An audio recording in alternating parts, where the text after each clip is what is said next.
El 10 de abril de 2026, a las 8 de la tarde con 7 minutos, hora del este, 4 seres humanos caen hacia la Tierra a casi 40.000 kilómetros por hora. El exterior de su cápsula alcanza 2.760 grados centígrados, más de la mitad de la temperatura que emite la superficie visible del Sol. Entre ellos y ese infierno solo hay una capa de material. Un material que, 3 años antes, había fallado en más de 100 puntos distintos de una manera que ningún modelo había anticipado. La NASA lo sabía, los ingenieros lo sabían, y había alguien más que lo sabía. Un exastronauta y especialista en escudos térmicos llamado Charles Camarda, que 3 meses antes del lanzamiento había enviado una carta al administrador de la agencia diciéndole, con esas palabras exactas, que lo que estaban a punto de hacer era jugar a la ruleta rusa con 4 vidas humanas. La NASA lanzó igualmente la misión. Y ahora, con la cápsula Orion recién rescatada del Pacífico, ha comenzado una inspección de 30 días cuyos resultados van a determinar si el programa que ha consumido $93,000 millones puede seguir adelante, o si lo que acaba de ocurrir estuvo mucho más cerca del desastre de lo que nadie quiere admitir. Al final de este video vas a entender exactamente qué falló en el escudo térmico de Orion. ¿Por qué la NASA decidió volar con ese problema sin haberlo resuelto del todo? ¿Qué dijeron quienes se opusieron a esa decisión? ¿Y qué encontraron los ingenieros cuando abrieron la cápsula después del amerizaje? No es solo una historia técnica. Es una historia sobre una agencia con $93,000 millones gastados, un calendario que no podía permitirse más retrasos, y 4 astronautas que pusieron sus vidas en manos de una apuesta de ingeniería que podrían haber terminado de otra manera. El 1 de abril de 2026, a las 6:30 de la tarde, el cohete SLS despegó desde la plataforma 39B del Centro Espacial Kennedy. A bordo de la cápsula Orion, bautizada por su tripulación como Integrity, viajaban Reed Wiseman como comandante, Victor Glover como piloto, Christina Koch como especialista de misión y Jeremy Hansen representando a la Agencia Espacial Canadiense. Era la primera vez en más de 50 años que seres humanos abandonaban la órbita terrestre baja. La última había sido el Apolo 17, en 1972. En 10 días, la tripulación completó una trayectoria de vuelo libre alrededor de la Luna. Establecieron el récord de mayor distancia recorrida por seres humanos desde la Tierra, 406.771 kilómetros. Vieron con sus propios ojos la cara oculta de la Luna. Transmitieron en directo desde el espacio profundo. Hicieron historia. Pero en las salas de ingeniería de la NASA, en Houston y en el Centro Espacial Kennedy, entre los especialistas que llevaban meses siguiendo este programa de cerca, había una sola pregunta que eclipsaba todo lo demás. No era si iban a llegar a la Luna, era si iban a poder volver. Para entender lo que ocurrió, hay que retroceder al 11 de diciembre de 2022. Ese día, la cápsula Orion del Artemis 1, la misión de prueba sin tripulación, amerizó en el Pacífico tras 25 días y medio de vuelo. Cuando los equipos de ingeniería retiraron el escudo térmico y lo inspeccionaron, encontraron algo que no encajaba con ninguno de sus modelos previos. El escudo térmico de Orion mide 5 metros de diámetro. Es el más grande jamás construido para una nave tripulada, fabricado con un material llamado Avcoat, exactamente el mismo que protegió las cápsulas del programa Apolo. Un material con décadas de uso demostrado. Un material cuyo comportamiento se consideraba perfectamente conocido. Lo que se supone que hace el Avcoat es esto.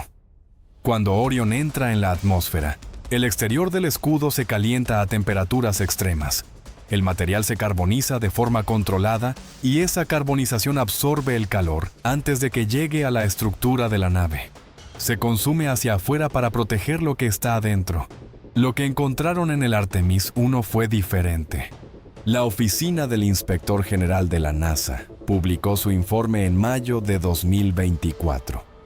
Las imágenes no dejaban margen para la interpretación.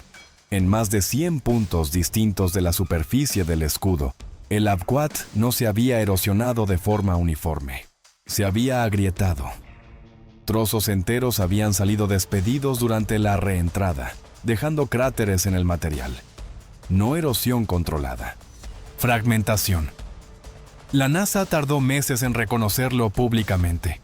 La primera mención oficial llegó en marzo de 2023, cuando Howard Hu, director del programa Orion, admitió en una llamada con periodistas que habían observado más variaciones de las esperadas en el escudo. Pero no fue hasta el informe del Inspector General de mayo de 2024 que el público pudo ver las imágenes reales del daño. Y lo que esas imágenes mostraban planteaba una pregunta que no tenía respuesta fácil. Si esto había ocurrido en un vuelo sin tripulación, ¿qué iba a pasar con 4 personas dentro? La NASA pasó casi 2 años investigando la causa raíz del problema. Trasladaron aproximadamente 200 muestras del escudo del Artemis, uno al Centro Espacial Marshall, en Alabama. Realizaron más de 100 pruebas en las instalaciones de arco eléctrico del Centro de Investigación Ames, en California. Formaron un equipo de revisión independiente liderado por Paul Hill, exdirector de vuelo de los transbordadores espaciales. La conclusión tiene que ver con algo específico de cómo Orion había entrado en la atmósfera durante el Artemis 1. Para esa misión, los ingenieros habían diseñado una maniobra llamada entrada de rebote. La cápsula toca la atmósfera superior, reduce velocidad, rebota brevemente de vuelta al espacio, y luego realiza una segunda entrada final antes del amerizaje. Mejora la precisión del punto de aterrizaje y ofrece más opciones ante condiciones adversas. El problema estaba en ese rebote. Durante esa fase, el Avquat se calienta lo suficiente para que empiecen a generarse gases en su interior. Pero antes de que esos gases puedan escapar de forma controlada, la temperatura baja porque la cápsula vuelve brevemente al espacio. La presión se acumula dentro del material. Y cuando la cápsula entra por segunda vez en la atmósfera y el calor sube de nuevo, esa presión interna ya no tiene salida. Rompe el Avquat desde dentro. El diagnóstico era claro. La solución, en cambio, era un problema. El escudo del Artemis II ya estaba instalado antes de que el Artemis I regresara. El mismo diseño, el mismo material, el mismo método de fabricación.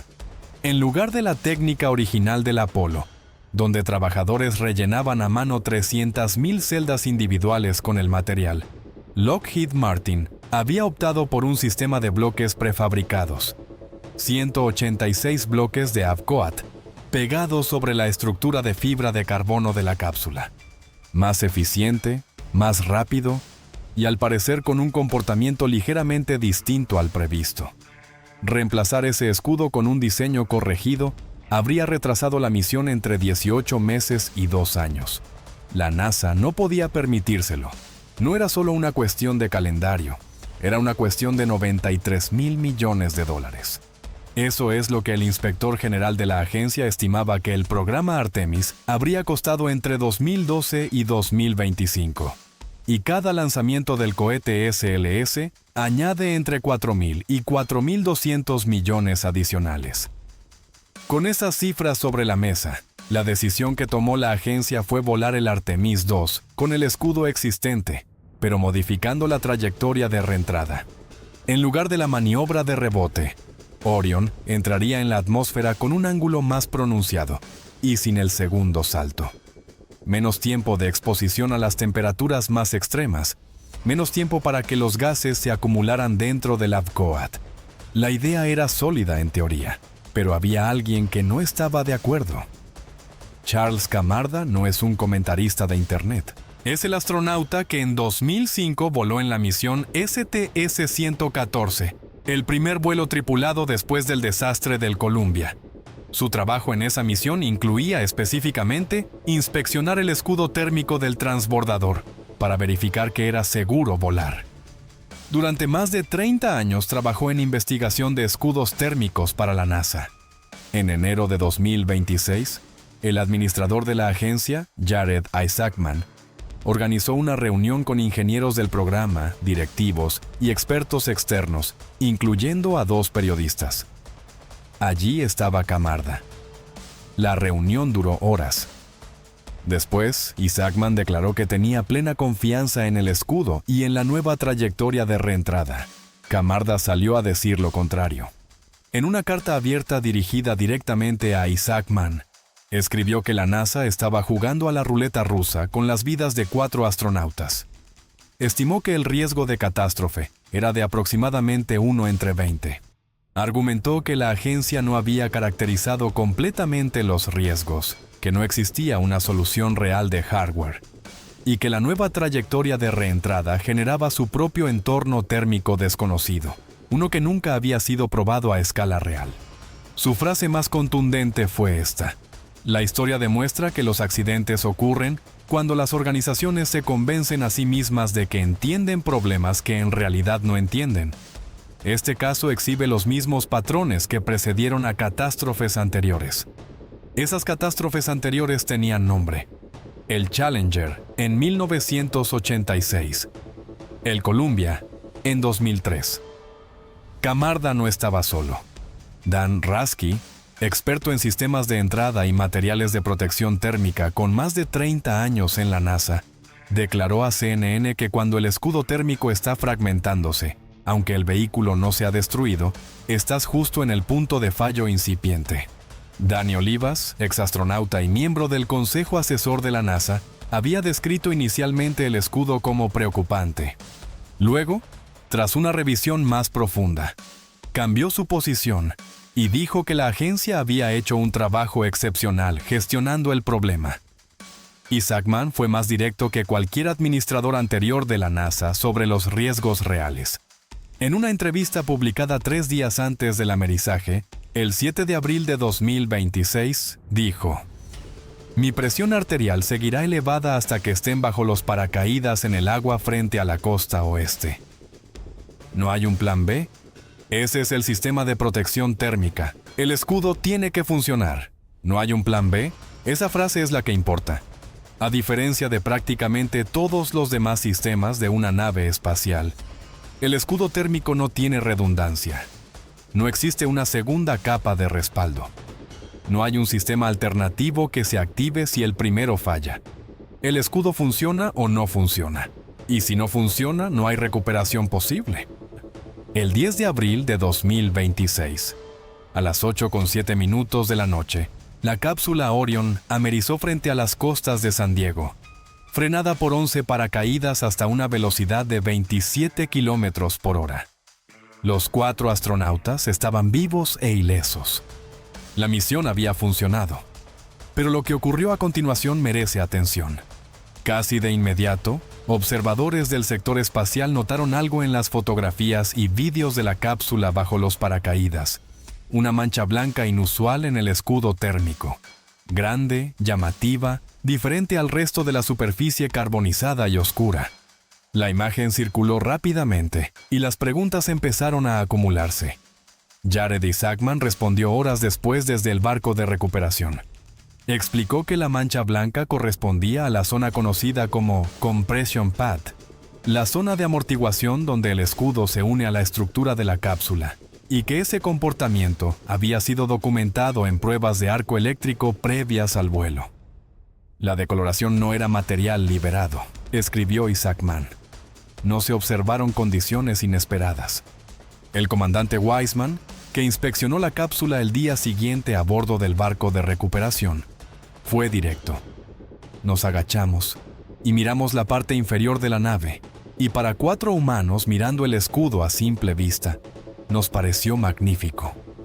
Añadió: eso sí, un detalle que no hay que perder. En el hombro de la cápsula, la zona donde el escudo se une con la estructura cónica, había algo de pérdida de material carbonizado. Pequeña, localizada, pero estaba ahí. La parte inferior, la que enfrenta las temperaturas más extremas, la que hace todo el trabajo, había aguantado. Howard Hu, director del programa Orion, confirmó que la cápsula se someterá a una inspección completa de 30 días que culminará en un informe. La NASA ha dicho que espera reutilizar 286 componentes del Artemis II, y los resultados de esa revisión van a ser determinantes para decidir si la agencia está en condiciones de lanzar el Artemis III en 2027. Pero hay algo que ya está confirmado. El escudo térmico utilizado en el Artemis I y en el Artemis II no volverá a volar. La NASA ha anunciado que todas las misiones futuras usarán un diseño diferente, con ABCOAT de mayor permeabilidad y un proceso de fabricación que garantice una distribución uniforme del material.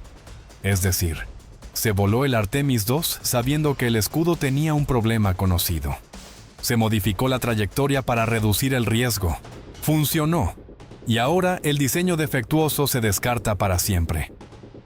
El propio Isaacman lo admitió públicamente antes del vuelo. No es la forma correcta de hacer las cosas a largo plazo y lo vamos a corregir. Eso es una admisión extraordinaria de parte del administrador de la NASA, 3 días antes de enviar 4 astronautas al espacio con ese mismo sistema. Y lo que hace que esta historia sea más importante de lo que parece es esto. La NASA funcionó exactamente como Camarda describió. Que funcionan las organizaciones cuando se convencen de que entienden un problema que quizás no entienden del todo. Con 93,000 millones invertidos, con un programa que lleva más de una década retrasándose, con la presión de ser la primera misión tripulada lunar en más de 50 años, tomaron la decisión que cualquier organización en esa posición habría tomado. Volaron y esta vez funcionó. La inspección de 30 días dirá exactamente cuánto margen real había entre el resultado que tuvieron y el resultado que no querían. Pero el patrón que permitió que esta decisión se tomara de esta manera no ha desaparecido. El Artemis III realizará una misión mucho más exigente. Un alunizaje real cerca del polo sur lunar, con una reentrada desde mayor profundidad en el espacio. Ese vuelo va a necesitar un escudo térmico que funcione en condiciones que este escudo nunca enfrentó.